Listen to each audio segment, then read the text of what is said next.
Hola a todos, buenas tardes. Muchas gracias por venir, muchas gracias por invitarme. Me engañaron, yo venía al invierno patagónico y miren eso.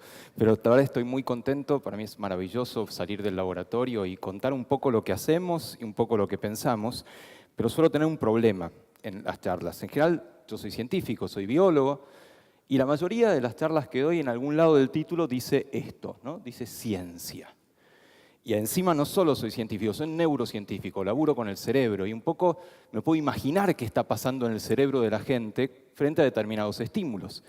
Y cuando vos pones un título en una charla que dice ciencia, inmediatamente pasa algo en el cerebro, pasan dos palabras. ¿Cuáles son esas dos palabras? Que embole, ¿verdad? Que para eso vine a las 6 de la tarde, ¿no? Bueno, la idea es que no sea así y mostrarles por ahí otra versión de la ciencia y otra versión de la neurociencia en particular, que tiene mucho que ver con lo que somos. Lo que somos está acá adentro. Son nuestras memorias, nuestros recuerdos, las decisiones, las emociones, están acá. Y vamos a hablar un poquito de eso. Pero antes de empezar, necesito, ya que vamos a hablar de ciencia durante un buen rato, no podemos hablar de ciencia sin hacer experimentos. Y vamos a hacer unos cuantos experimentos, muy sencillos, no se preocupen, nadie tiene que pararse y bailar sobre la silla, nada raro, ¿sí? Y vamos a hacer el primer experimento que me sirve a mí, más que a ustedes, para conocerlos un poco a ustedes como audiencia. El experimento es muy sencillo. Les tengo que pedir que entrelacen los dedos, así, como estoy haciendo yo. Miren que de acá los veo a todos, ¿eh? Y todos están bien la gente que está atrás con el control. Bien. Fíjense, esto ya es un experimento. Fíjense que algunos de ustedes pusieron el pulgar izquierdo arriba y otros pusieron el pulgar derecho. Eso es innato, lo ligaron de papá y mamá, después vayan a quejarse. Pero ese no es el experimento, esto es simplemente una curiosidad, ¿sí? Ahora les pido que levanten los dos dedos índices, como estoy haciendo yo, más o menos a la altura de los ojos. Tienen que estar flojitos, si están muy duros no funciona el experimento, ¿sí? Y ahora sí empieza el experimento y tienen que mirar la punta de los dedos. No me miren a mí, miren la punta de los dedos. El experimento consiste en que ustedes no van a hacer lo que quieran, sino lo que mi cerebro quiere. Mi cerebro quiere que los dedos se empiecen a acercar. No los están moviendo, yo los estoy moviendo con ondas cerebrales, tenemos nuestros métodos. Y los mueven, no, yo quiero que se acerquen despacito, se vayan acercando, acercando. Muy locos, se están moviendo, hasta que de pronto, ¡chan!, se tocan. Ajá. Bien, termino el experimento, ¿sí? Yo lo necesitaba para ver qué tipo de público neuquino eran, porque inmediatamente vi que hay como 3 grupos de ustedes. Primer grupo, yo ni había empezado a hablar y por las dudas, vaya a saber.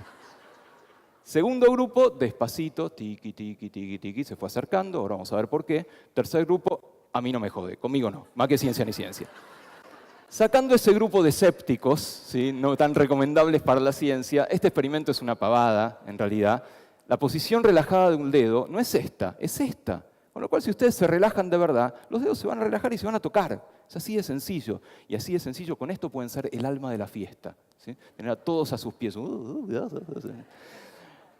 ¿Por qué yo digo que esto me sirve a mí para empezar? Porque lo que acaban de hacer es ciencia. Claro que ciencia es posta, es un experimento.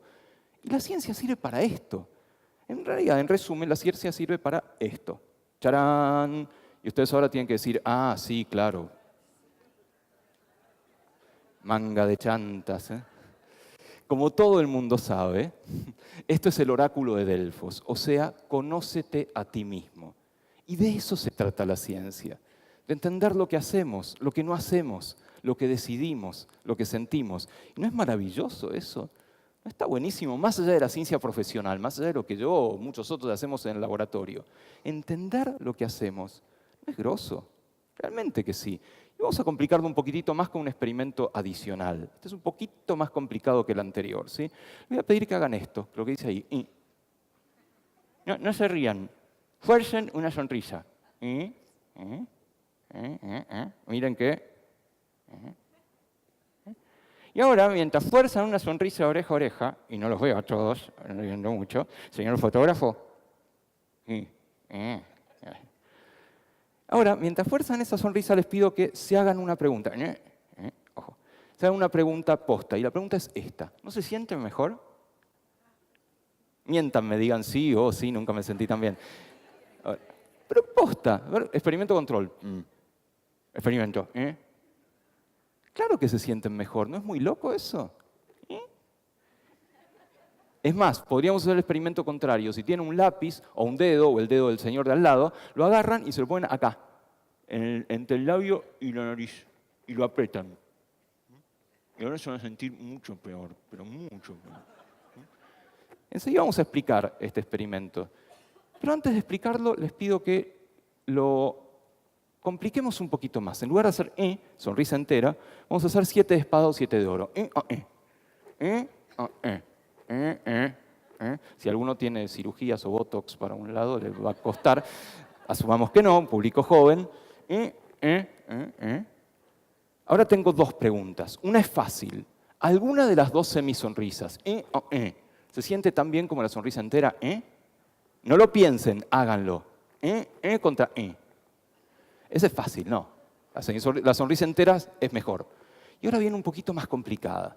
¿Alguna de las 2 semisonrisas se siente mejor que la otra? No lo piensen, háganlo. Semisonrisa derecha contra semisonrisa izquierda.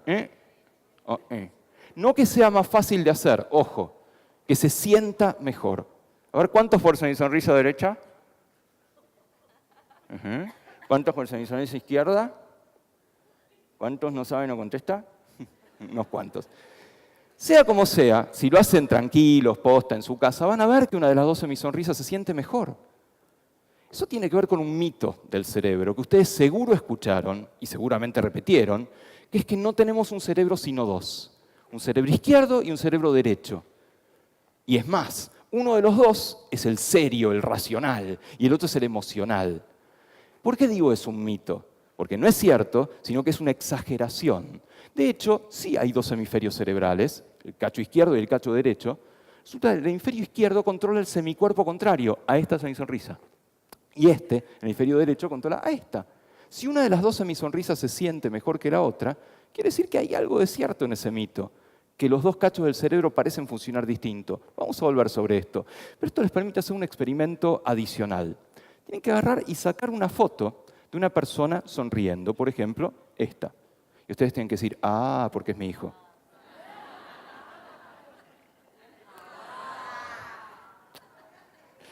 Entonces agarran esta foto de alguien sonriendo y la parten en 2. ¿Sí? Con Photoshop, con Paint, con una tijera, con fotocopiadora, como quieran. Y a partir de cada mitad de la cara generan la imagen especular, la imagen derecha o izquierda respectivamente. O sea, a partir de esta semicara la dan vuelta y van a tener una cara formada por 2 semicaras derechas. A partir de la otra, una cara formada por 2 semicaras izquierdas. ¿Se entiende? Bueno, el resultado, miren cuál es. ¡Tarán! 2 personas distintas. Fíjense, este está chocho. ¿Sí? ¡Viva la ciencia, viejo! Y no me uses para los experimentos, básicamente. Y esto es lo mismo que hacíamos antes. Las 2 semisonrisas son diferentes. Y eso es trivial. Eso quiere decir que los cachos del cerebro que controlan las 2 semisonrisas son diferentes, aunque sea una exageración. Pero quiero volver a la primera de las preguntas, el primero de los experimentos, el de sonreír y sentirse bien. Ese no es trivial, nada que ver. Ese es muy complicado. No solo complicado, es contraintuitivo. ¿Por qué? Porque uno piensa que se emociona y luego actúa. Uno está contento, luego sonríe. Uno tiene miedo, luego sale rajando. Y ustedes acaban de demostrar lo contrario. Acaban de demostrar que uno primero actúa y después se emociona. Uno primero fuerza una sonrisa y después se siente bien. Uno sale rajando, vaya a saber por qué, y después dice, ¿por qué estaba corriendo? Porque tengo miedo. Eso también es ciencia. Entender cosas tan de todos los días, como sonreír y sentirte bien, o como llorar y estar triste, o como correr y tener miedo. Esa es la ciencia de la cual yo les quiero hablar y me gustaría definirla de esta manera. La ciencia como algo que te pasa, no la ciencia como lo que ocurre en los laboratorios. La ciencia como eso de te pasa todos los días mientras estás ocupado haciendo otros planes. Lo que pasa es que en general nos olvidamos, ¿sí? La barremos debajo de la alfombra y no, eso no es para mí, mirá si pregunto un disparate. Y la vamos olvidando a lo largo del tiempo. Los pibes son científicos. Picasso decía, todos los niños nacen artistas. Tenía razón, pero también nacen científicos. Cuando un pibe pregunta todo, o cuando va a quemar hormigas con la lupa en el pasto, o cuando abre el juguete a ver qué tiene adentro, o cuando abre el hermanito a ver qué tiene adentro, obvio que está haciendo ciencia. Después nos olvidamos y por eso sobrevive el hermanito. Pero ¿por qué nos olvidamos? ¿Por qué no nos damos cuenta de esto de ciencia que nos pasa? Aclaración importantísima, esta frase no es mía, es un afano a un gran científico, ¿sí? Que es obviamente, ¿sí? Que en su último disco Lennon dijo esto. Dijo, la vida es eso que nos pasa mientras estamos ocupados haciendo otros planes. Y la ciencia también. Lo que pasa es que no nos detenemos demasiado en este asunto. Tan es así, tan es esta separación que tenemos todos ciencias versus resto del mundo, que es parte del folclore incluso. A ver, si yo les pidiera que imaginaran a alguien que hace ciencia, que tengan a alguien que hace ciencia en la cabeza. Ahora déjenme adivinar. Seguramente están pensando en un hombre con guardapolvo, con anteojos, con moscas en la cabeza, somos muy roñosos, todo el mundo lo sabe, con un pizarrón en el bolsillo por si se nos ocurre una fórmula en el colectivo y tenemos que anotarla, ¿no? Y que hablamos con acento alemán y dominaremos el mundo, ¿no? Básicamente están pensando el típico científico de Hollywood, el típico científico loco, ¿sí? Que es eso, ya tenemos nuestros métodos.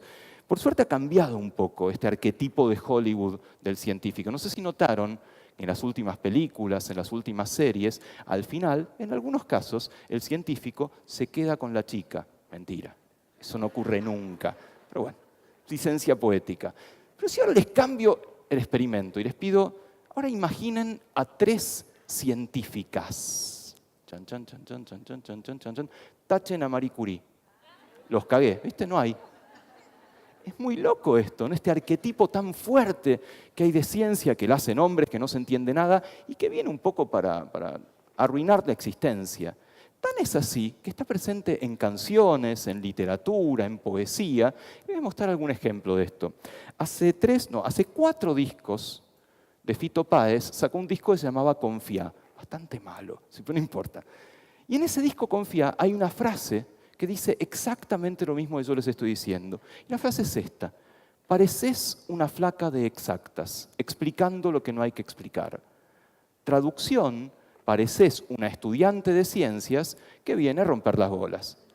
Uno quiere tirarse en el pasto a mirar las estrellas y disfrutarlas, y viene el plomo de un astrónomo y se pone a hablar de las elipses y las supernovas y qué sé yo, como si te viniera a quitar belleza y magia del mundo. Y es todo lo contrario. Entender por qué cuando sonreís te sentís bien, o qué pasa con las estrellas, es profundamente bello, profundamente mágico. Lo que pasa es que nos olvidamos un poco de eso, ¿no? Como de, no, eso no es para mí. Imaginen que, supongo que esto también, además de ser un escenario, es un salón de fiestas y se harán casamientos. Ponele que te invitan a un casamiento acá y te mandan a la mesa 15 y no conoces a nadie. Y la gente se empieza a presentar. Yo hago esto, yo hago lo otro, yo trabajo de esto, yo soy científico. Cagamos. Nos arruinó la noche. Se iba a empezar a hablar de los taninos del vino, los antioxidantes, los rituales de la danza. Como si entender el mundo científicamente fuera eso, fuera un plomazo, algo que te arruina la experiencia, y yo quiero tratar de demostrarlos exactamente de lo contrario, hablando en particular del cerebro y las ideas, pero hablando de la ciencia en general, ¿sí?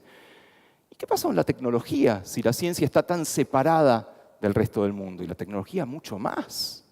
Hay un gran escritor, ustedes seguro lo conocen, Arthur Clarke, el que escribió 2001, ¿sí? Que el tipo le interesaba esto de la tecnología y dijo algo que me parece muy cierto. La tecnología avanzada es magia. Nosotros no sabemos por qué funcionan las cosas. ¿Por qué yo estoy hablando por acá y de pronto sale fuerte por unos parlantes? Que hay un montón de japoneses que dicen más fuerte, más fuerte, más fuerte, y el último está ahí escondido y grita. No sabemos. No sabemos. Estamos completamente alejados de la ciencia y de la tecnología, como si fueran de otro mundo.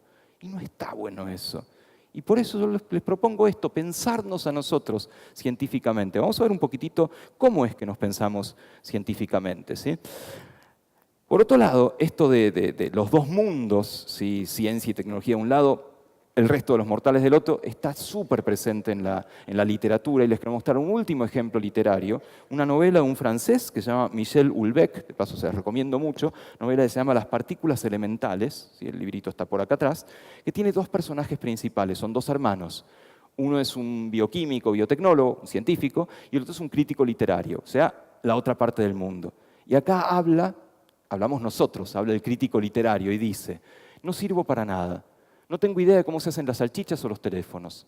Soy incapaz de producir los objetos que me rodean. Si la industria se bloqueara, yo sería incapaz de volver a poner en marcha una sola rueda. Mis competencias técnicas son inferiores a las del hombre de Neandertal. La mayor parte de la gente que me rodea está en el mismo caso. ¡Chan! Pensamos todos eso, ¿no? Que, qué sé yo, somos medio inútiles. Yo aprieto acá y sale un botoncito rojo.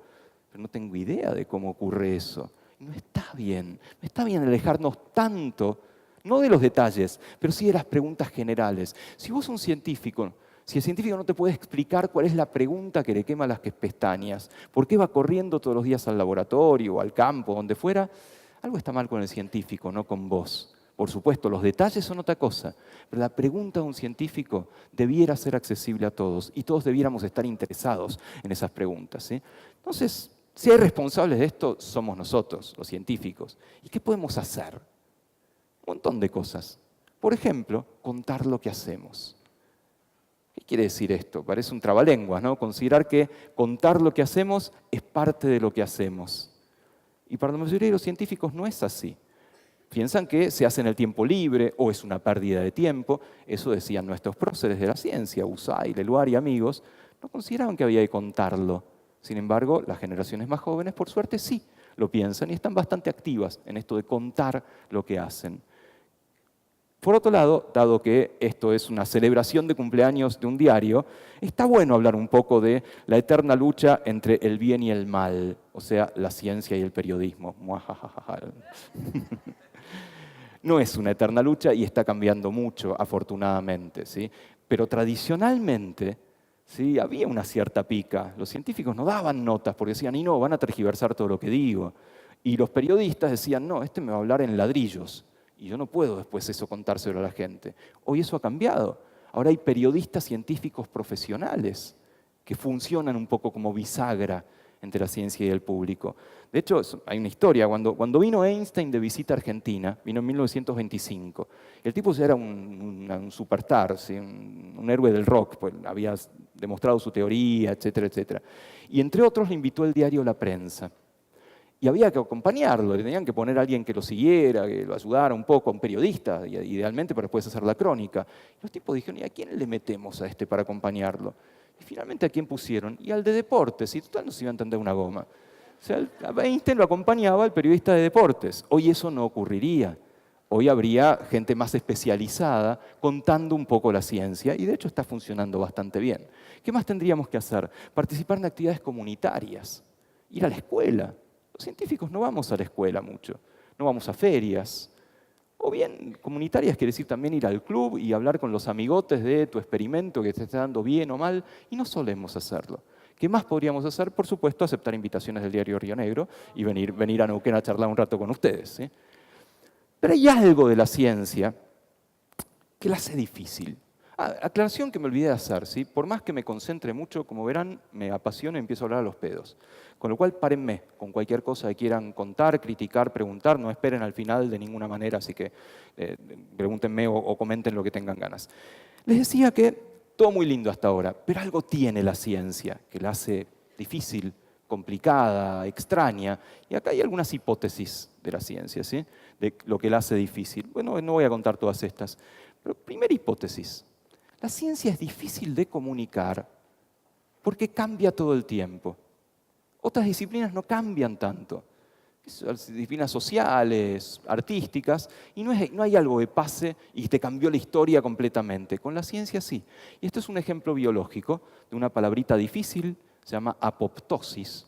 Ya tienen algo de qué charlar en la cena. ¿Viste la apoptosis de hoy, vieja? ¿Sí? Apoptosis es cuando se suicida una célula. Se manda a mudar, dice adiós cuerpo cruel y se suicida. Y es importantísimo ese concepto. Un feto en crecimiento no puede hacer esto. ¿Por qué? Porque tiene piel en el medio de los dedos. En algún momento el feto tendrá que mirar la mano y decir, che, ¿yo qué era? ¿Un pato o un bebé? Ah, era un bebé. Estas células, esta piel está de más. Tienen que suicidarse esas células. Concepto importantísimo para la biología celular. Lo que está puesto acá es el número de trabajos científicos que mencionan la palabra apoptosis a lo largo del tiempo. Fíjense, ninguno, algunos, todos, dentro de biología celular, por supuesto. ¿Qué quiere decir eso? Si yo les contaba acá la biografía no autorizada de una célula, tema apasionante por otro lado, se los contaba en 1990, les contaba una historia. Se los contaba en 1994, 95, les contaba una historia que nada que ver, completamente distinta. Eso hace difícil compartir la ciencia si cambia tanto. Segunda hipótesis, la ciencia es difícil porque es difícil. Porque es para genios, porque hay que saber mucho y qué sé yo. Minga, no es cierto, no es para genios, es para apasionados. Pero a los científicos nos encanta sonar un cachito difíciles, ¿no? Como pararnos en una caja de manzanas y hablar durante 10 minutos y que no se entienda una goma, somos unos capos. Y les voy a mostrar algún ejemplo al respecto. Hay otro concepto biológico que se llama biología de sistemas, que quiere decir no estudiar unas pocas cosas, sino estudiar muchas cosas todas juntas. No estudio 10 genes, estudio 20.000 genes, no estudio 100 neuronas, estudio millones de neuronas juntas. Eso es la biología de sistemas. Y una definición de biología de sistemas es esta. La biología de sistemas es un nuevo campo de la biología que apunta a desarrollar una comprensión a nivel de sistemas de los sistemas biológicos. ¿Ah?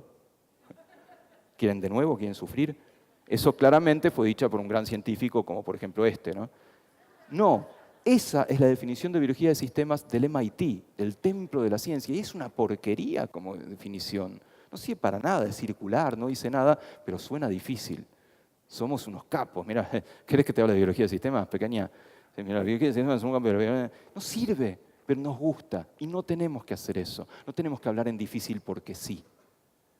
Sí tenemos que hablar en un sistema elegante, concreto, breve, pero no porque sí dificultar las cosas más de lo que son. Y si nos gusta hablar en difícil, mucho más nos gusta mostrar en difícil. Último concepto biológico por ahora. Ustedes conocen el proyecto Genoma Humano, seguro. Todos los genes de un humano, de una célula humana. Los genes son medio pavos, son instrucciones para fabricar herramientas, para fabricar cosas. Entonces no alcanzaba conocer esas instrucciones. Que vino después estudiar las herramientas. Esas herramientas se llaman proteínas, por lo tanto después del genoma vino el proteoma humano. Pero tampoco alcanza, porque yo tengo una proteína por acá, otra por acá, otra por acá. Me interesa saber cómo charlan entre sí, cómo interactúan esas proteínas. Entonces el último grito de esto es el charloma humano, el interactoma, cómo interactúan las cosas que hay dentro de una célula. Entonces les muestro en primicia exclusiva lo que es el interactoma de una célula humana, que es esto, ¡charán! Y esto en tapa del parcial. ¿Sí? De nuevo, esto es una porquería. ¿Qué sé yo de qué están hablando estos tipos? Esto lo entienden 10 personas. Los que trabajan en esos específicamente no sirve para comunicar. Hablando de 10 personas, una historia de un astrónomo que se llamaba Sherrington, fue el tipo que demostró experimentalmente la teoría de la relatividad, midiendo cómo se curvaba la luz del Sol durante un eclipse o algo parecido. Y una vez le hicieron un reportaje y le dijeron, che, Sherrington, ¿es verdad que la teoría de la relatividad la entienden solamente 3 personas? Y la respuesta de Sherrington fue, ¿quién es el tercero? Como que nos encanta ser los dueños del saber y ojo con que alguien más lo sepa. Y eso está mal, está moralmente mal y los científicos tenemos la obligación de que no sea así. Otra hipótesis, un concepto completamente antiintuitivo, que va en contra de cómo funciona el cerebro. Ponele que ahora salís acá y te vas a las máquinas del casino y ves un cisne blanco, está lleno, no sé si vieron. ¿Sí? Ves un cisne blanco, después ves otro, después ves otro, después ves otro. Tu cerebro está preparado de tal forma que dice todos los cisnes son blancos. Sin embargo, la ciencia funciona distinto. La ciencia permanentemente tiene que estar buscando el cisne negro. Tiene que estar buscando algo en contra de lo que estás viendo. Y eso es muy difícil de entender hasta que no laburás durante años en un laboratorio y te vuelves loco. Es otra de las razones por las cuales es difícil combatir la ciencia. Otra de las razones tiene que ver con lo que nos llega de la ciencia. Lo que nos llega de la ciencia no son las historias de la ciencia, son noticias. Todos leemos noticias en el diario, en la tele, en las revistas, muchas veces cortitas. En particular, un género periodístico que podríamos llamar un grupo de científicos. ¿Vieron esas notitas que siempre empiezan diciendo un grupo de científicos de la Universidad de puntos suspensivos? Y algo en CH, Michigan, Massachusetts, Chicago. Bueno, eso es lo que nos llega, cuando en realidad no tenemos noticias, tenemos historias. Las historias son muy largas. Las heredaste de tu padre científico, de tu abuelo científico y así sucesivamente. Un buen ejemplo es una película maravillosa, que es esta, ¿sí? Que acá voy a hacer una prueba de edad, porque la daban cada 2 por 3 en sábados de superacción. Somos pocos, ¿eh? Somos poquitos los que logramos disfrutar. Bueno, esta película se llamaba El regreso del monstruo de dos cabezas. Una maravilla, una joya del séptimo arte. No había un científico, loco por supuesto, y con acento alemán por supuesto, se estaba por morir y dice, los voy a cagar, no me voy a morir. Voy a hacer que antes de morirme trasplanten mi cabeza a otro cuerpo y sigo viviendo. Entonces, ¿qué hace? El tipo busca un condenado a muerte para que done su cuerpo. Sale todo bárbaro, pero hay dos problemas.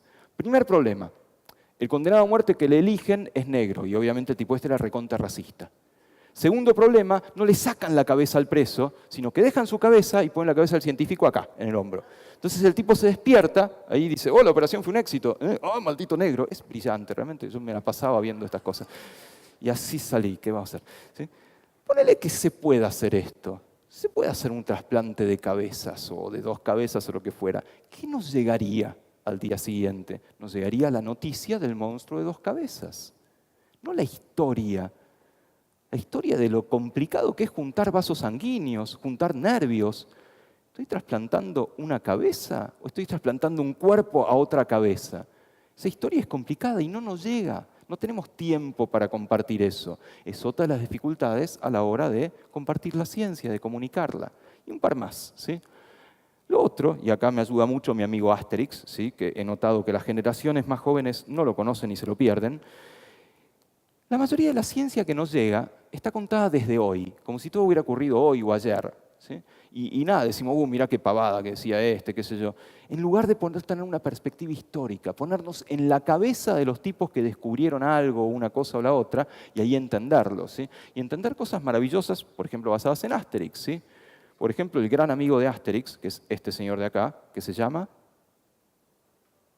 No, este es el otro amigo, el viejo. Panoramix, el druida. ¿Sí? Y el druida era un científico. El druida tenía que aconsejar al jefe si tenía que ir a amasijar a la tribu de enfrente o casarse, lo que fuera. ¿Cómo lo hacía? Por anatomía. Abría un carnero, le sacaba el hígado y se fijaba si el hígado estaba negro, amarillo, grande, chico. Hacía ciencia, protociencia posiblemente. U otros capítulos históricos de Asterix, ¿sí? Por ejemplo, el capítulo de Asterix y Cleopatra, está lleno de ciencia y esa es una buena forma de acercarse al fenómeno científico. Pero lo más importante de por qué es tan difícil compartir la ciencia es porque no suele contestar preguntas que nosotros nos hagamos. Y lo mismo pasa en la escuela, ¿sí? La mayoría de las respuestas que le damos a los pibes no son de preguntas que ellos genuinamente se estén haciendo. A ver, ejemplo sencillo. ¿Cuántos de ustedes no pudieron dormir, tuvieron insomnio, hasta que se descubrió el bosón de Higgs? Ninguno, ¿no? Y cuando se descubrió, ¿se fueron a poner en pedo al bar de la esquina porque sí, ahora mi vida tiene sentido, sí, el bosón de Higgs? No, no responde una pregunta nuestra, pero la ciencia sí. La ciencia responde un montón de preguntas que nosotros nos podríamos hacer permanentemente. Y vamos a ver 2 o 3 ejemplos. Primer ejemplo, ¿qué está haciendo ese señor? Miren, bostezando. ¿Y qué van a estar haciendo todos ustedes, 400 y pico, en los próximos segundos y nadie se va a ofender? ¿Ah, sí? ¿Bostezando? ¿Quién dijo? ¿Quién dijo? Ajá. ¿Qué estudió para hoy? Claro que vas a estar bostezando. ¿Y eso no es una pregunta científica? Es más, yo podía no haberles puesto esa foto y podía haber hecho ¡ah! Y iba a pasar lo mismo. Podía haberles puesto el audio de un bostezo. Podía haber escrito la palabra bostezo. Y ustedes se iban a contagiar. ¿No es muy loco eso? ¿No es una pregunta científica? ¿Cuándo bosteza la gente? Pregunto, ¿cuándo bosteza la gente? ¿Qué les parece? ¿Cuando está cansado? ¿Cuándo más? ¿Cuando tiene sueño? ¿Cuándo más? ¿Cuando está aburrido? Todas las respuestas son correctas, pero insuficientes. La gente bosteza todo el tiempo. Por no es un bostezo posta. ¿Sí? Pero todo el tiempo bostezamos. De hecho, ahora que ustedes tienen ganas de bostezar, y háganlo alegremente, ¿viste cuando te invitan a la recepción en lo del embajador de Bélgica y te da ganas de bostezar, que tenés que... ¡Muy rico canapé! Bueno, es una porquería eso. No es un bostezo. El bostezo implica desperezarse, abrir la bocota, hacer que la sangre fluya por las carótidas y así sucesivamente. Y estamos de acuerdo en que es contagioso, recontra contagioso. Yo les podía poner un perro acá que bostezara y ustedes se iban a contagiar. Al revés posiblemente no. ¿Sí? ¿No son dos preguntas maravillosamente científicas? ¿Qué es el bostezo y por qué es contagioso? Aprovechen, nadie se va a burlar. ¿Sí? Denle, denle, es el momento. ¿Sí? Bueno, no sé si lo sabían, pero hay una Asociación Internacional para los Estudios Científicos del Bostezo, tomá, que tiene congresos científicos. El último fue el año pasado en París. Fue un plomo, claro.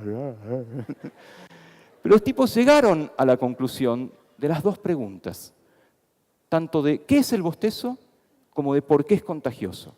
Y es muy sencilla la conclusión, son simplemente dos palabras. ¿Qué es el bostezo y por qué es contagioso? Ni idea. Tomá. ¿Cómo? Los capos estos se juntaron para ver cosas tan pavas como el bostezo y no sabían qué era. No. Y eso es maravilloso. ¿Por qué? Pues nos convierte a todos nosotros en científicos. Podemos hacer experimentos, comparar mujeres y hombres, chicos y grandes, a la mañana y a la tarde, ver si la estás pasando bien, si sigue siendo igual de contagioso que antes, y eso es hacer ciencia.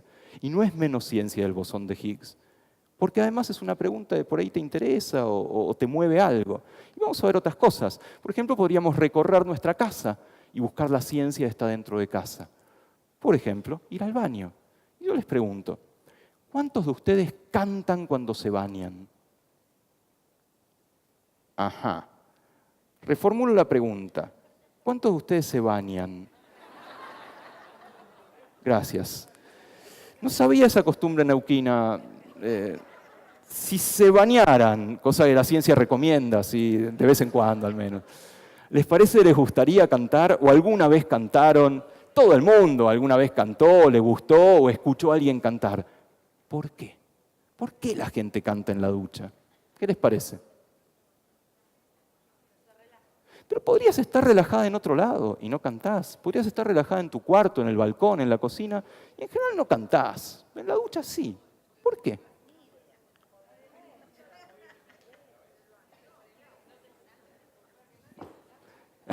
Porque nadie te escucha, eso es lo que vos crees. Uy, no, se va a bañar, vámonos. Sí, sí. ¿Cómo se escuchan cuando cantan en el baño con respecto a cuando cantan en otro lado? Muy bien, afinados, efectivamente. ¿Qué pasa? ¿En el baño nos convertimos en Gardel, en María Calas? ¿Qué tiene de diferente el baño de otros lugares de la casa? ¿Qué les parece? ¿Cómo podríamos describir un baño en general, genérico?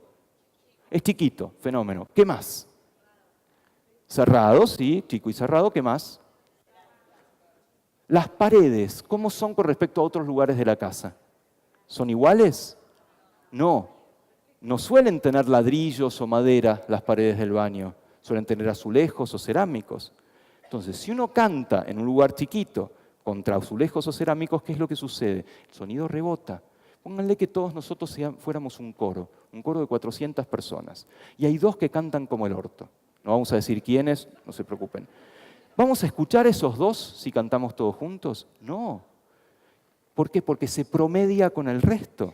Entonces, si uno canta y el sonido está dando vueltas mucho tiempo y la pifiás una vez un ratito, seguramente no lo escuches. ¿Por qué? Porque se va a promediar con el resto. Además, el baño es una cámara de reverberancia. ¿Qué quiere decir? Que hay notas que suenan más fuertes que otras. En particular, por las dimensiones, por dónde cantás, etc., las notas graves suenan más fuertes que las agudas. Y uno la pifia mucho más cuando canta agudo que cuando canta grave. Por lo tanto, en general te escuchás mucho mejor en el baño y por eso cantás y por eso la familia no se banca que te vayas a bañar. ¿Sí? Y hay un montón de otras preguntas en el baño, pero podríamos mudarnos y, por ejemplo, ir a la cocina. La cocina es el mejor ejemplo de ciencia. ¿Sí? La cocina es un laboratorio de física, de química. Ponle que te vas a hacer un té y le echás un chorrito de jugo de limón. ¿Qué le pasa al té? Se aclara mucho. No es simplemente echar un chorrito de agua, que sería diluirlo. ¿Por qué? Porque está ocurriendo una reacción química frente a tus ojos. Hay algo en el té que cuando se pone más ácido por el jugo de limón cambia de color. Podrías hacer el experimento contrario. Vas y le echas un poquito de bicarbonato de sodio y en lugar de aclararse se va a oscurecer. No lo tomen, pues es horrible. Pero está ocurriendo eso que por ahí ustedes odiaron en cuarto año, que eran las reacciones ácido-base. ¿Sí? ¿Se acuerdan? ¿Sí? Bueno, está ocurriendo frente a tus ojos. O bien te vas a hacer una tostada para el desayuno. ¿Qué le pasa al pan mientras se está tostando? Fenomenológicamente, ¿pueden describir qué le pasa al pan? Se calienta, obvio. Se calienta porque le transmitís calor. Se pone más duro porque pierde agua, se evapora el agua. ¿Y qué más le pasa? Cambia de color. Y eso no es trivial. Eso es por una reacción química muy compleja, se llama reacción de Maillard, que hace que se combinen los elementos del pan o del bife o de otras cosas y cambien de color, generen miles de sabores, olores y colores nuevos. También hay una asociación internacional para la reacción de Maillard, los tipos van al congreso en la tostadora. Y eso ocurre frente a tus ojos y lo dejas pasar. Y la ciencia es eso de te pasa mientras estás ocupado haciendo una tostada o haciendo un bife. No la dejemos pasar. Y sigamos recorriendo y metámonos, por ejemplo, en el dormitorio. Y hay algo profundamente científico que ocurre todas las noches en el dormitorio. Dije todas las noches, así que no les creo. No, mentira. Ni en Neuquén ni en ningún lado. ¿Qué es lo que sí ocurre todas las noches en el dormitorio? Dormimos. Y ese es uno de los más grandes misterios de la neurociencia. La pregunta de por qué dormimos. Para hacerlo corta, es la misma respuesta de por qué bostezamos. O sea, no sabemos por qué dormimos. ¿No es muy loco eso? Uno puede decir, dormís porque estás cansado. No. Un día que haces mucho ejercicio físico, o si tu trabajo implica mucho ejercitación física, no dormís más. No hay una recuperación porque estás más cansado y dormís más. Un cachito más, pero no funciona de esa manera. Sabemos que es vital. Sabemos que si un animal de laboratorio no duerme, se muere. Se muere en 2 semanas. Lo mismo de si no comiera. O sea, el sueño es importante, ¿eh? Y no solo eso pasa. También pasa algo maravilloso durante el sueño, que pasa varias veces por noche. ¿Qué es lo que pasa? Soñamos. Otro enorme misterio, digno de hacer un montón de experimentos. Si tienen a alguien cerca que esté durmiendo, van a ver que cada tanto a la noche va a estar esa persona profundamente dormida y va a empezar a mover los ojos rápidamente, con los ojos cerrados. Eso se llama movimientos oculares rápidos, o en inglés REM, R-E-M. ¿Sí? Si despiertan a la persona cuando está moviendo los ojos muy rápidamente, va a pasar 2 cosas. Primera, que los va a putear, como corresponde. Segunda, que muy posiblemente les cuente que estaba soñando. Si la despiertan en otro momento, solo los va a putear. Seguramente no se acuerde de que estaba soñando. Y eso pasa 5 veces por noche, 4 a 5 veces por noche. Y todos soñamos. Hay gente que dice, no, yo nunca sueño. No, es que no se acuerdan. Pero sí sueñan y ocurre lo mismo en el cerebro y es un gran misterio. Y ocurre frente a nuestros ojos, dormidos, despiertos o lo que fuera. Y podríamos así seguir con muchos más ejemplos. ¿Había una mano? No. ¿Sí? Por ejemplo, la ciencia de la música. Pequeñísimo experimento. Imaginen una melodía. Tengan una melodía en la cabeza, sin letra, solo la melodía. Y ahora pregúntense, ¿esa melodía es triste o es alegre? Seguramente se pueden contestar, es una melodía más triste, más alegre, más melancólica. Minga, no es nada. Es una serie de notas y de silencios, pero el cerebro dice eso es triste o es alegre. ¿Cómo ocurre? No tenemos idea. Los compositores lo saben. Los compositores saben cómo componer algo para que suene más alegre o más triste. Pero ¿qué le pasa al cerebro para que lo identifique como eso? Es un misterio. Es una pregunta maravillosa porque nos pasa a nosotros. También podríamos buscar ciencia en nuestro cuerpo. Por ejemplo, este paper de hace unos años que se titula El crecimiento de las uñas, 35 años de observación. ¿Es que se imaginan lo que hizo este científico durante 35 años de su vida? Lo interesante es cómo lo hizo. Pensé que en la parte de métodos de este paper figura esto. ¿Qué hizo el tipo? Dibujó una rayita en la base de la uña, no quiero taparlos, ¿sí?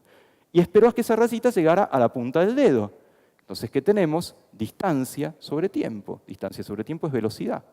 Qué pavada, ¿no? Para eso pago mis impuestos, para este tipo mida esto.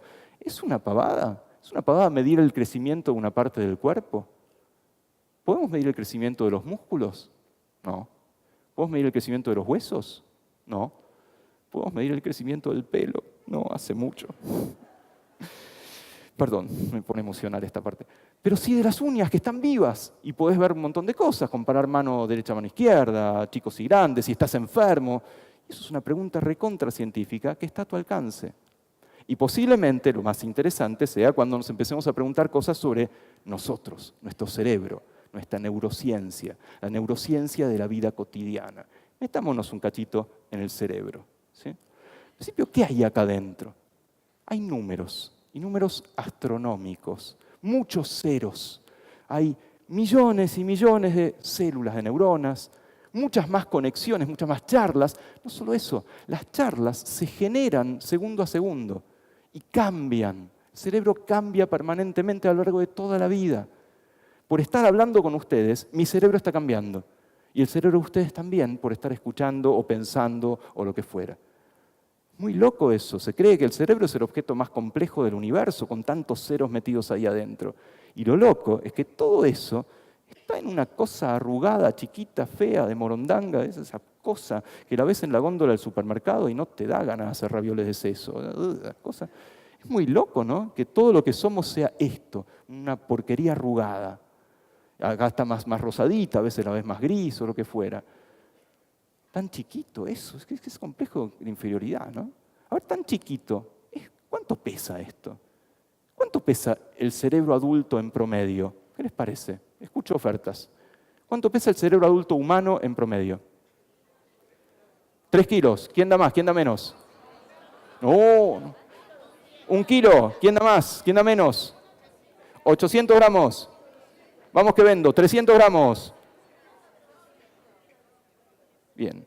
¿Saben qué? Si siguiéramos, seguramente el promedio de lo que ustedes digan, seguramente se acerca al verdadero peso. Es una ley de números grandes. Cuando la gente adivina algo, y mucha gente lo adivina, el promedio se suele acercar bastante en este caso, el peso real. Pero les voy a decir, algunos la pegaron, otros la pifiaron bastante. En promedio, el cerebro adulto humano pesa más o menos 1,300 kg, 1,350 kg. Ah, viste viejo. ¿Sí? ¿Pero ustedes sienten ese kilo y pico acá arriba del cuello? ¿Andan así por la vida? No. ¿Cómo puede ser? ¿Cómo puede ser que tengas una pesa de 1 kilo sobre el cuello y no te des cuenta? ¿Hipótesis? Es raro, ¿no? Sí, por si no se escucha, el cuerpo está diseñado para que no te des cuenta. Más o menos porque vos te pones una pesa del mismo tamaño, de la forma del cerebro, y la sentís y no te adaptás, no te olvidás de eso. No, el cerebro no lo sentís. ¿Dónde está ese cerebro? ¿Está apoyado sobre el músculo? ¿Está con un globo? ¿En dónde está? Y dentro del cráneo, ¿cómo está? ¿Flotando en qué? En agua, lo que es agua con sal, ¿sí? Líquido cefalorraquídeo. Y acá los quiero ver. ¿Y qué sucede con todo cuerpo sumergido en un líquido? Chan, chan, chan, chan, chan, chan. No pesa menos. Acá todo el mundo empieza a hacer Arquímedes, Eureka. ¿Sí? Principio de Arquímedes. Recibe un empuje de abajo hacia arriba, una fuerza de abajo hacia arriba. Y subjetivamente, todavía no sabemos muy bien por qué, nos parece que pesa mucho menos, que pesa unos 400 gramos o algo así, lo que llevamos acá. Pero ese 1,300 kg, ¿es el peso del cerebro de un hombre o de una mujer? Chan, se puso jodido. Igual. A ver, ¿cuántas piensan que el de las mujeres pesa más? ¿Cuántos piensan que el de los hombres pesa más? Nadie quiere dormir en el living, por lo que veo, sí. Les voy a decir, en promedio, el peso del cerebro adulto de una mujer es de unos 150 gramos, puntos suspensivos, menos que el del hombre. ¡Obvio! Ese obvio es irónico, por supuesto, pero no es irónico, es histórico. Cuando la gente pesó cerebros y vio que el de las mujeres pesaba un 15%, un 10% menos que el del hombre, estaban chochos. Claro, eso demuestra nuestras teorías, demuestra la superioridad masculina, la inteligencia, todas las gansadas que se les ocurren. Hasta que alguien dijo, para un cachito, ¿cuánto pesa una mujer? ¿Cuánto pesa el cuerpo de una mujer con respecto al cuerpo de un hombre? Menos, en general bastante menos. Y lo que nos importa acá no es el peso del cerebro, es el peso del cerebro en relación al peso del cuerpo. Y cuando se hicieron las cuentas, no se volvió a hablar más del tema. Así que se imaginan que en las cuentas da aproximadamente lo mismo, el tamaño no importa, básicamente. ¿Sí? Pero ¿qué más hay en este cerebro que es lo que nos trae? Hay ideas. De ahí salen las ideas, no salen de la nada, del corazón, del aire, de lo que fuera. Y vamos a hablar un poquito de esta posibilidad de una ciencia de las ideas. ¿Hay una ciencia de las ideas? A ver, si hay, y en el título hay ciencia, debe ser un plomo, ¿sí? Debe ser un plomazo, en ecuaciones y qué sé yo. No, no es tan así. Y es bastante reciente esto. ¿Por qué esta pregunta es rara? Porque hasta no hace mucho tiempo, el preguntarse por las ideas no era algo de científicos, era algo de filósofos. de escritores, de artistas, de los llamados pensadores. Hoy es terreno de la ciencia, entender las ideas y en particular entender las buenas ideas. ¿Y cómo se hace? ¿Sí? Básicamente, ¿cómo se entiende esto? ¿De dónde salen estas buenas ideas? O bien, esa palabrita tan de moda que hay que usar. ¿Sí? Hay que hablar de innovación, pues si no, no me puedo ir. ¿Sí? Nosotros a los científicos nos piden todo el tiempo que cuando proponemos un proyecto nuevo o un informe, tenés que decir que tu proyecto es innovador o lo que fuera y justificarlo. ¿Qué hacemos los científicos? Tenemos dos archivos en la compu que se llaman Sarasa 1 y Sarasa 2 y vamos intercambiando uno con el otro. Por eso es una palabra que se ha usado tanto que ha perdido un poco el sentido. Pero pongamos, por ejemplo, innovar puede ser mirar el mundo distinto, mirar el mundo con otros ojos. Por ejemplo, con ojos de científico, que son los que venimos contando en este rato. Pero hay otra forma de pensar en innovar, que es la que quiero ejemplificar mejor. Bueno, pensar en innovar como la posibilidad de juntar mundos que están dispersos. Tenés esto por acá, ¿y qué pasa si los pongo en la misma bolsa y nadie lo probó antes? Veamos ejemplos. Ejemplos humanos, por otro lado. Esto, la rueda. ¿Cuándo se inventó? ¿Hace cuánto nos acompaña la rueda a los humanos? ¿Qué les parece? La respuesta técnicamente correcta es hace muchísimo tiempo. ¿Sí? Pero si le queremos poner un número, ponele 10.000 años. ¿Hay evidencias de ruedas de 100.000 años? Sí. O sea, hace 10.000 años tenemos ruedas. Y esto, la valija, no las piernas. ¿Cuándo se inventó? Algo que hoy llamaríamos valija. ¿Sí? ¿Hace cuánto hay algo hoy diríamos, sí, eso es una valija, un baúl, qué sé yo?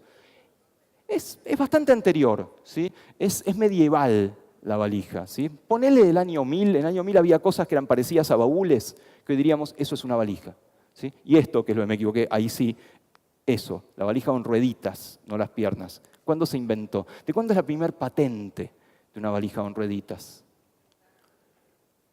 Por ahí anda, la primera patente de una valija con rueditas es de 1970, 40 y algo de años. ¿Se dan cuenta? Hace 10.000 años la rueda, hace 1.000 años la valija. Convivimos 1.000 años con las ruedas por acá y las valijas por acá, y a ningún gil se le ocurrió juntarlas. Eso es innovación, es poner en el mismo lugar cosas que no estaban juntas antes. Y veamos otros ejemplos.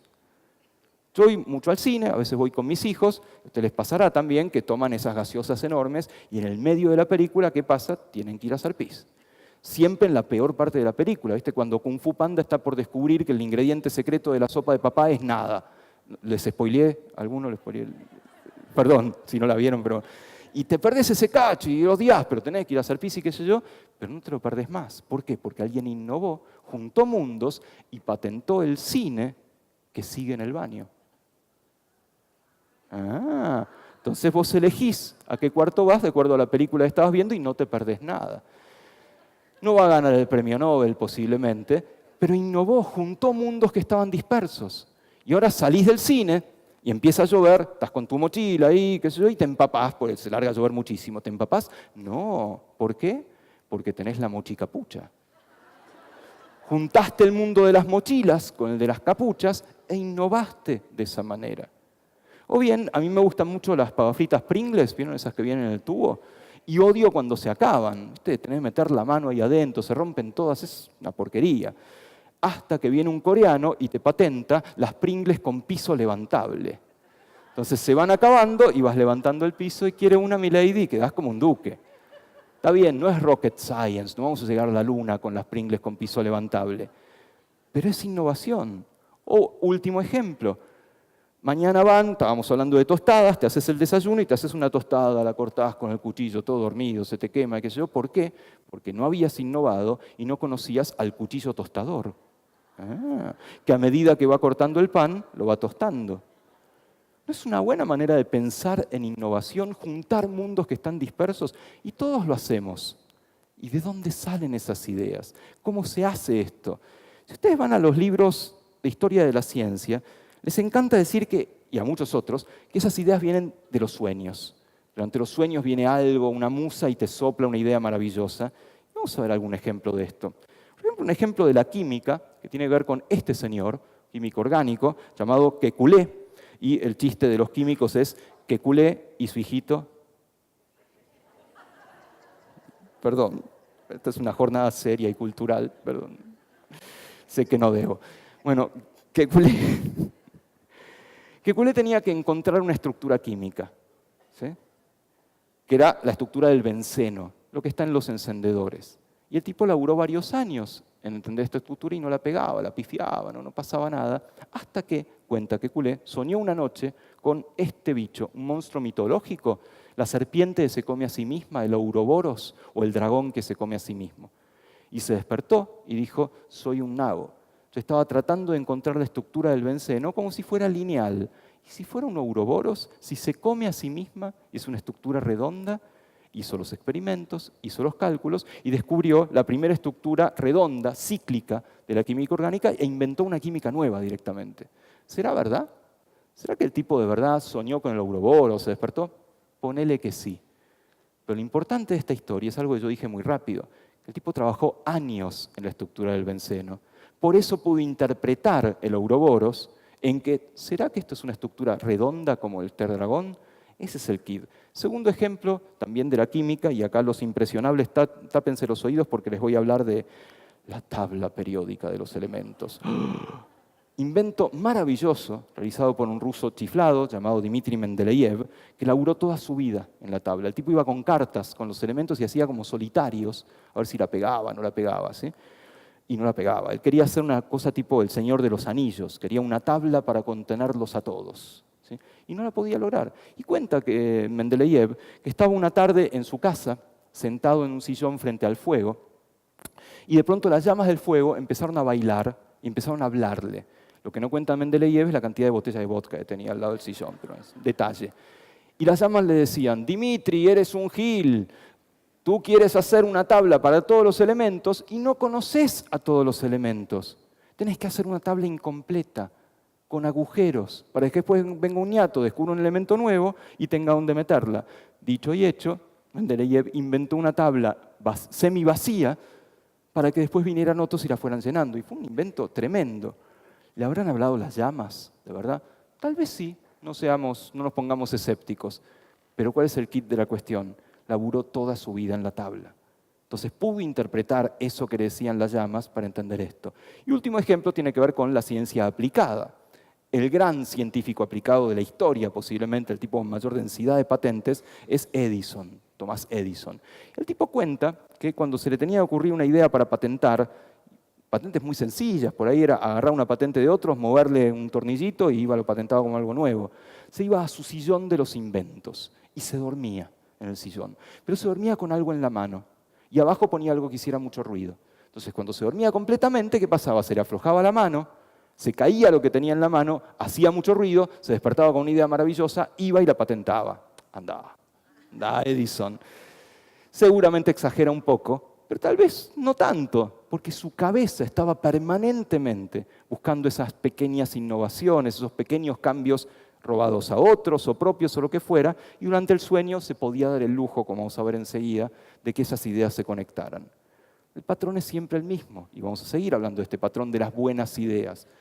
Si lo tuviéramos que simplificar, es laburo, laburo, laburo, laburo, soy un experto en mi tema, y después me voy. Sueño con un dragón, miro el fuego, me voy a dormir, y tal vez en ese momento se produzcan ciertas asociaciones que me permitan una idea nueva, buena, innovadora. Pero de nuevo, ¿esto cómo se hace? Suena muy fácil como yo lo estoy diciendo. ¿Qué dice la ciencia al respecto? Hay varias posibilidades. Una podría ser ir a buscar un libro de Bucay y ver si tiene alguna autoayuda memorable, no creo, ¿sí? Y la otra es ir a buscar experimentos. Vamos a ver 4 o 5 de estos experimentos. Tips para ser creativo, tips científicos para ser creativo. Primero, aburrirse. ¿Cómo que aburrirse? ¿No es que ser creativo es algo que es todo lo contrario? Que es divertido, no sé si divertido, pero es muy así activo. Bueno, en este experimento se agarró un grupo grande de gente, se los dividió en 2. A un grupo se lo puso en una situación control, se fueron a pasear, a ver tele, lo que fuera, y al otro los aburrieron. Les hicieron copiar la guía telefónica, más o menos a mano, taca, taca, taca, muy aburrido. Después de eso, les pidieron que resolvieran un problema que requiere bastante creatividad para resolver. Resulta que los que se aburrieron resultaron más creativos que los otros. Guárdense este resultado porque vamos a volver sobre esto. Segundo tip, para ser creativos científicamente? Cambiar el ambiente. Esto es un paper de laboratorio, ¿sí? Y lo que hicieron en este laboratorio es, de nuevo, darle a resolver problemas a la gente que requieran creatividad, pero bajo distintas luces. En particular, luz roja versus luz azul. En este experimento, en condiciones de laboratorio, los que estaban en luz azul fueron más creativos que los rojos. No vayan corriendo a su casa o al trabajo a cambiar todas las luces por luces azules, ¿sí? Pues no creo que funcione, menos aún rojas, ¿sí? Bueno, no sé, ustedes sabrán, ¿sí? Porque esto es, insisto, es de laboratorio. ¿Pero qué te está diciendo esto? Que el ambiente, obviamente, condiciona cómo vas a resolver algo, incluso el tipo de luz. Otro tip creativo para pensar científicamente es vivir afuera, ¿sí? Mudarte. Todos ustedes, algunos de ustedes por ahí vivieron afuera, o en otro país, en otra provincia, o lo que fuera, o escucharon hablar de que es muy distinto mudarte a una cultura diferente, tener que pensar distinto. Y sí, funciona, pero ni siquiera es necesario mudarte.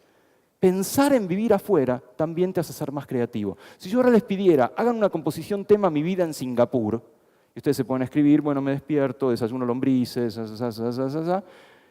eso solo, el poner su cabeza en otro lado, los va a hacer pensar más creativamente y no sabemos por qué. Claro, si se van a mudar, si van a tomar esa decisión, bueno, vas a un lugar que sea particularmente creativo y eso se puede medir, se le pueden poner números a esa creatividad. De hecho, hay índices de creatividad. Este es uno, en este caso es un índice global de creatividad que tiene que ver con la tolerancia a una sociedad y cuántas patentes hay per cápita, básicamente. Y en esta escala en particular estaba, fíjense, muy arriba Suecia, sociedad muy tolerante en particular, y segundo Japón por la densidad de patentes. O sea, uno podría elegir a qué ambiente mudarse para ser más creativo. Vamos a dejar el flow de lado, ¿sí? Es un poquito largo. Esto también se estudia en laboratorio. Y ahora les pregunto, ¿qué bichos estudiarían ustedes para estudiar creatividad si no estudiaran en humanos? ¿Qué modelo animal usarían para estudiar creatividad? ¿Qué les parece? ¿Mosca? Bueno, no sé, tal vez sí, no conozco experimentos de creatividad en moscas, pero tal vez... Monos sí, chimpancés, posiblemente primates cercanos como chimpancés, claro que se estudian. ¿Qué más? Hormigas tienen una cosa más social que creativa, ¿sí? Son fascinantes, pero no sé si son tan creativas frente a un evento raro. Perros, delfines, hay muchos de estos bichos que podríamos estudiar. ¿Saben qué? Hay uno en particular, que es un gran modelo de creatividad que lo estudia este señor, que son los cuervos. Los cuervos negros de Nueva Caledonia, de Oceanía. Y hay una cosa, hay un experimento que hizo este señor que se llama Alex Kaselnik, que está en Oxford hace mucho, que descubrió algo increíble. Resulta que un cuervo tenía que agarrar un gusano de un tubo y no podía, ¿sí? Porque el tubo era muy largo, el pico no le entraba, y le dan un alambre. Y fíjense lo que hace Betty, que es la cuerva en este caso. Ahora tendría que andar. Fíjense, está ahí, le dan el alambre, no sé si lo ven, pone el alambre y no pasa nada. Che, me engañaron, que devuelvan la plata. Y trata, tiene hambre, no puede, justo está la manito ahí, pero bueno. Y ahora en un momento dice, para un cachito, ¿y si yo saco el alambre? ¿Y si el alambre ahora lo pongo en algo duro y hago un anzuelo y lo doblo? ¡Epa! Y con esto por ahí sí puedo agarrar la canastita. Y ahí agarra la canastita y se come el gusano. ¿No es maravilloso? Y lo más maravilloso de esto es que eso, el cuervo, lo hace con un cerebro del tamaño de una arveja. Así que, compañeros, hay esperanza. Si el cuervo es capaz de hacer eso con un cerebrito de morondanga, lo que podríamos llegar a hacer nosotros. No sabemos nada del cerebro del cuervo, no es un modelo muy usado, pero quiere decir que hay algo ahí adentro que te permite ser particularmente creativo y tenemos que estudiarlo. Yo trabajo con un pedacito de cerebro que mide el tiempo y le dice al cuerpo qué hora es. Se llama el reloj biológico. Ustedes todos saben que hay relojes y relojes. Hay personas mucho más matutinas, los alondras en la jerga, que se levantan muy temprano y ya a la tardecita están con un poco de sueño, y personas muy vespertinas, que les cuesta mucho levantarse a la mañana y recién a la tarde están más activas. Es más, cada tanto puede hasta ocurrir que un matutino, un alondra extremo, conozca un búho extremo y se casen. Y en ese caso los hijos son un milagro. No hay forma de explicarlos, ¿sí?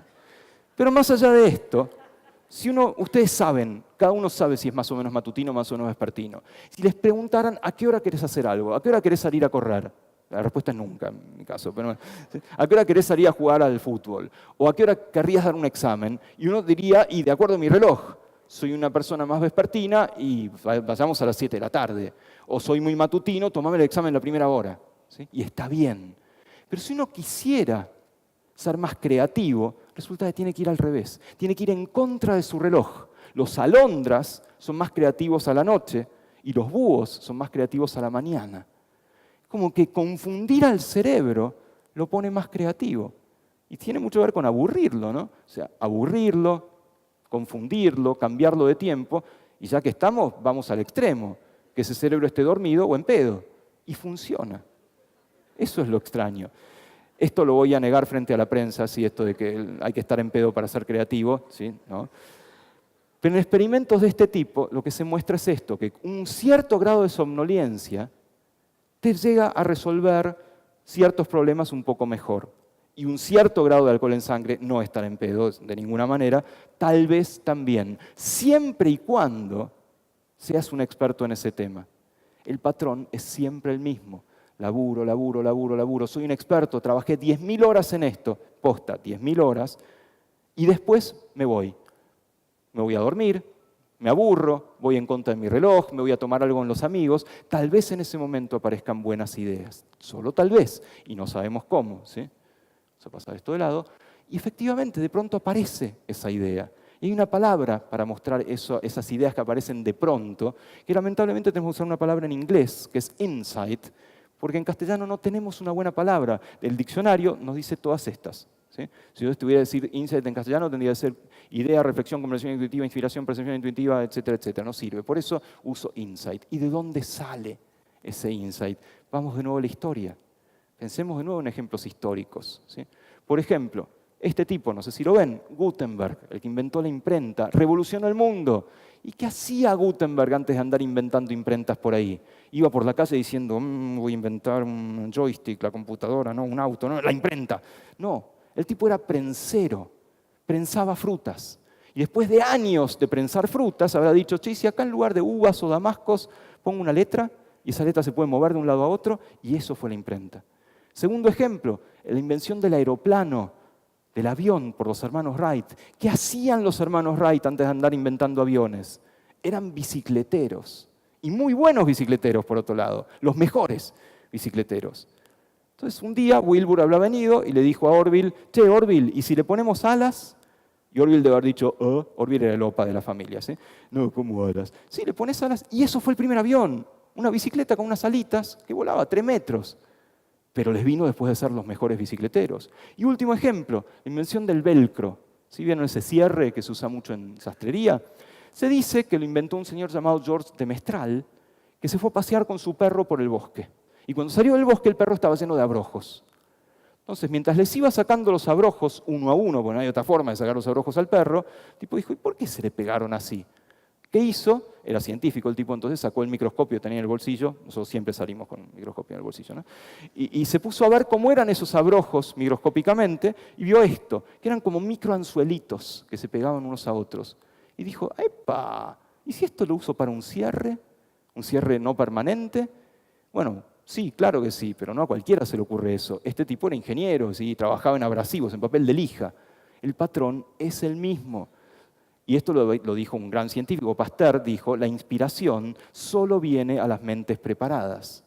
O sea, vos te podés inspirar, pero esa inspiración, esa musa que te habla al oído, solo te sirve si sos un capo en el tema. Si sos un capo en el tema quiere decir si te dedicaste, te apasionaste por un tema, y ahí salen las buenas ideas. ¿Sí? Vamos a pescar esto de lado, ¿sí? Y eso nos lleva a la última parte, ahora sí, que también es algo de la ciencia. ¿Cómo es esto de tener ideas, de que tiene que ver con el cerebro? ¿Qué es esto que somos? ¿Cómo define la ciencia esto? ¿Sí? Una posibilidad podría ser, y somos un montón de frascos, ¿no? Somos un frasco con células sanguíneas, un frasco con células de los huesos, de esto, lo metes en una coctelera, agitas un poco, ñaca, ñaca, ñaca, y sale un Dieguito. Raro, ¿no? Raro pensarnos así. Es más, hasta le puedes poner números a esa forma de pensar. Y puedes decir esto, y es muy fácil, ¿qué somos? Somos 9 botellas de sangre, somos 2 metros cuadrados de piel, 5 millones de pelos. Llego ahí, me trabo. ¿Quieren seguir? ¿Sí?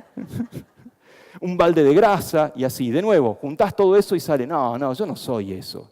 5 millones de pelos seguro no, ¿sí? Algo más, algo que me hace ser yo, algo que me hace ser único. Y claro que hay un montón de cosas que te hacen ser único.